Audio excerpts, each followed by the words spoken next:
kung sakali lang open ka pa rin naman. Kung sakaling yan, may dumating na potential na maka-love team mo.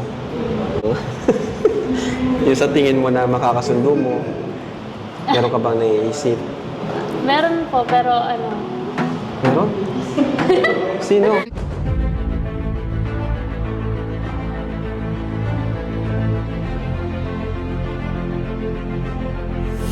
Ayun, shoutout guys. Muli po, welcome to my YouTube channel. Ito po si Kuya July, ang inyong katugang, ang inyong kalingap na muling babati po sa inyo ng magandang araw, magandang gabi. Saang sulok man po tayo ng mundo naroon. At sa araw na ito, meron po tayong panibagong vlog. Gawan po natin ng reaction video. Yung vlog po ni Kalingap Rab kay Eden, na kung saan ho, nung mga nakaraan, nakita po natin sa mga nagko-comment, marami pong naaawa kay Eden. So ngayon po, pag-usapan po natin siya dahil sa episode na ito, nagkita po uli sila ni Mikoy, mga kabayan po natin. At ang nakakagulat po dito, si Eden po pala ay meron siyang tinutukoy na gusto niyang makalab team, mga kabayan po natin. Sino kaya yon? So pag-usapan po natin yan maya-maya ng konti. Pero bago po yan, siyempre paalala mo na si July. Kung meron pa po ditong hindi nakasubscribe sa ating YouTube channel, huwag natin kalimutan yan, July Paunil, tapos pakipindot lang po yung notification bell button para lagi po tayong updated sa aking mga ina-upload. Tapos yung ating Facebook page po, July Paunil 2.0, pwede po nating i-follow, pwede pong i-like at saka po i-share yung mga upload. So maraming salamat po.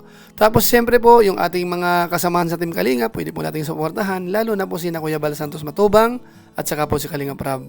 Maraming salamat po sa inyong lahat. Ngayon tuloy na po tayo. Pag-usapan na po natin itong pinaka-topic po natin. Ito po ay patungkol po sa vlog ni Kalingap Rab kay Eden.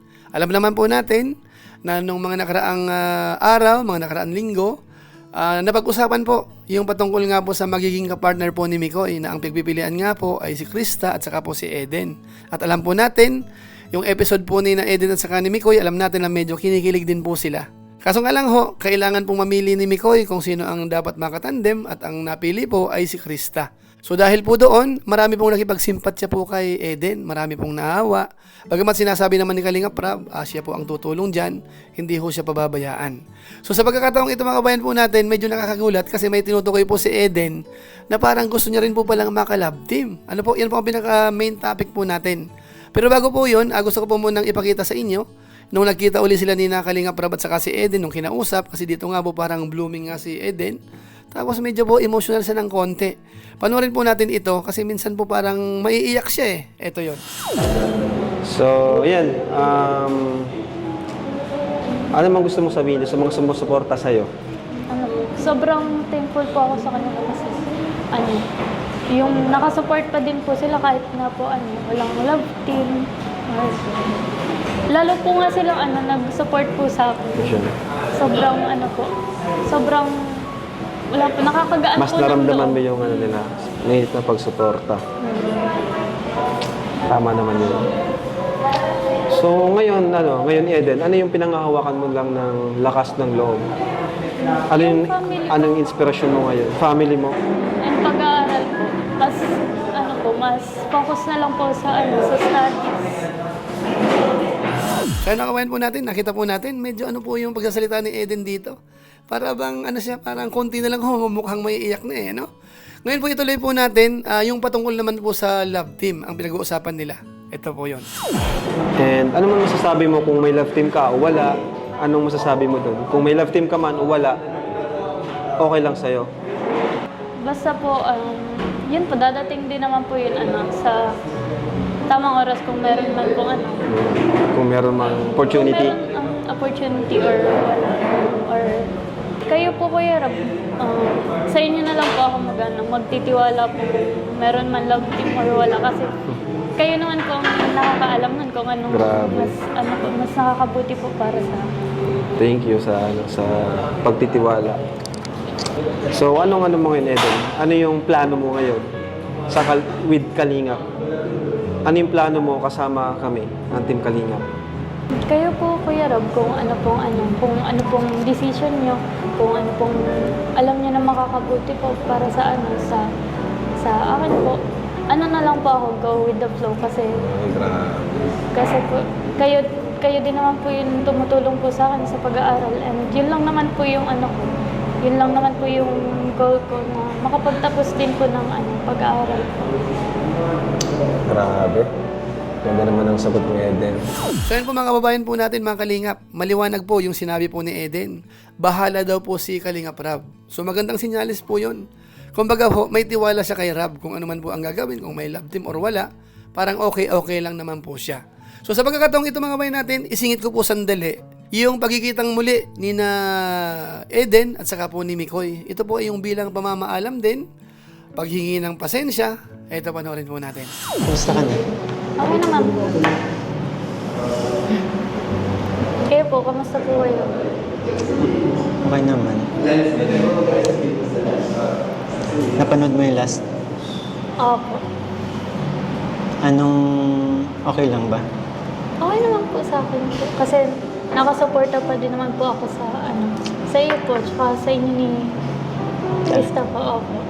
Hindi ka naman nagtanim ng sama ng loob sa akin. Hindi po. Sure ka? Actually, ginusto talaga kitang makausap. Kasi gusto kong kumustahin ka. Alam mo naman, yun yung last na nangyari, di ba? Parang andun yung guilt sa akin. Kasi dapat ako yung susuporta sa'yo, di ba? Naiintindihan ko naman po. Talaga? Opo. Salamat kung naintindihan mo. And gusto ko lang din mag-sorry sa'yo dahil sa naging desisyon kong yun. Wala naman po kayong dapat ikaw yung sorry kasi deserve din naman po baga ni Krista na matulungan po. And naiintindihan ko rin naman po kasi ginagawa niya lang din naman po yun para makatulong po kay Krista. Salamat kasi naintindihan mo. And sabi ko nga kapag nagla-live ako, sabi ko kahit hindi na tayo magka-partner sa vlog, gusto ko pa rin support ka kahit sana i-promote lang yung kapag may mga vlog sa'yo. Opo. So,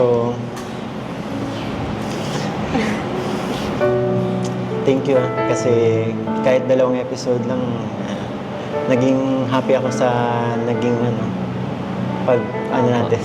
Opo. Support pa din naman po ako sa inyo. Kahit anong pong mangyayari. Salamat.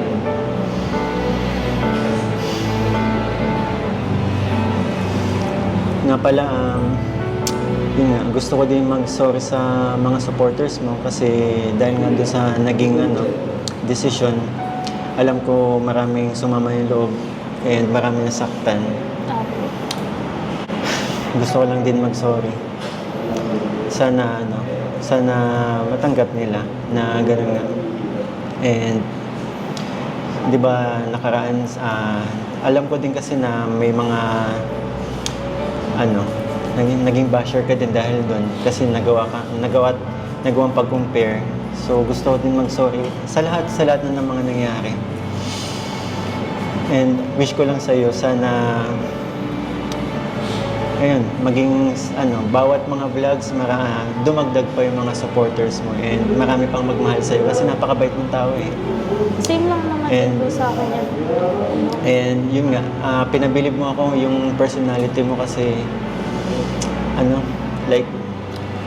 napakasipag mo mag-aral. Sobrang happy ako nagkakilala tayo. And hindi ko malilimutan yung kahit 2 episode lang yun, hindi ko malilimutan yung pinagsamahan natin. So, okay tayo. Opo. Okay naman po tayo. Paano Eden? Alam ko hindi pa to yung last pero alam ko sa mga darating na araw, makikita pa rin tayo and gusto ko lang sabihin na friends pa din tayo. Opo. Friends po. Bye Eden. Bye po. So yan po mga Kalingap, so mukhang okay naman po sila. Humingi naman po ng pasensya si Mikoy. So mukhang nagkakaintindihan naman mga kabayan po natin. Kaya siguro kumbaga maintindihan na lang po natin yung nagagalit po kay Mikoy. Siguro maintindihan natin dahil yan naman po ay napagkasunduan na. Tapos si Krista naman ay kailangan din pong matulungan. So wala naman po tayong tulak kabigin kay Eden at saka po kay Krista. Pareho po sila nangangailangan. Kaso nga lang po siguro sa pagkakataon, mas parang pinalad po si Krista na makapartner po ni Mikoy. Pero wag po tayo mag-alala Kasi si Eden ho pala, open din po sa mga love team. At meron po siyang tinutukoy. Ito panoorin po natin. Ayan. Pero Eden, kung sakali lang open ka pa rin naman. Kung sakaling yan, may dumating na potential na maka-love team mo, ka pa rin naman, payag ka pa rin. Payag naman po. Ngayon, wala kang yung sa tingin mo na makakasundo mo, meron ka bang naiisip? Meron po, pero Meron? Sino? wala po sikreto. I wanna be a weakness. Baka si David yun I'ma be the best time lover you got. I wanna mess up your cover. Malalaman natin yan sa mga susunod. So ayun po mga kabayan natin, sino ho kaya yon? Sino kaya yung tinutukoy ni Eden na para bang okay sa kanya na maging ka-love team? Siguro ho kung mag-iisip po tayo, sa malamang baka part ng K-Boys yan. Sino kaya mga kabayan natin? Pwede nyo pong i-comment po kung sakasakaling may idea po tayo. Basta ako po, may konting duda rin Pero aantabayanin ko muna siguro yung magiging next episode. Kasi interesting po yun, sa malamang may karugtong po yan mga kabayan po natin. Pero ang mahalaga po dyan, nakita po natin si Eden, mukhang naka-move on naman na po. Kaya yung mga masyadong naaawa po kay Eden, siguro po kung naaawa tayo, sabi nga ni Kalinga Prab, tulungan na lang po natin. Pero sa tingin ko naman po, parang okay naman ang kalagayan ni Eden po. At ako naman po yung naniniwala kapag sinabi ni Kalinga Prab na siya ang bahala, talagang may maalagaan po yan sa madaling salita. Ang tuloy po sa episode na ito, doon sa last part, nag-abot po si Kalinga Prab po ng konting tulong na naman po kay Eden. Ito, panoorin natin. So, yun po. Thank you mga kalingap. Ngayon, may bibigay tayo kay Eden. Yung 2,000 from? Tita from Hong Kong. Thank you po. Alam mo, Eden, may nagpapabigay from, kay Kalingap Plain. Kaso wala si Kalingap Plain ngayon So, sa sunod na vlog ko na lang ibibigay. Sige po. Ito. Yung 2,000 from Tita from Hong Kong. Thank you po, Tita from Hong Kong. And ito naman, Eden, mula sa akin, Team Kalingap Prab. Meron kang 8,000 pesos. Thank you po. Malaking bagay na yun, di ba? Pang tuition mo. So ayun mga kawain po natin, iyon po yung part ng paglingap naman. Dito po sa ating reaction video na ginagawa po patungkol po kay Eden. So in summary po mga kabayan po natin, yung mga issue patungkol kay Mikoy at saka si Eden, sana okay na po yun. Maliwanag po sa napanood po natin, okay na po sila. Tapos yung pagkakaroon naman po ng love team, o kaya yung patungkol sa love team, open naman po si Eden. So siguro may tamang panahon po dyan. Malay ho natin sa mga darating na araw. Kakiligan din po sila.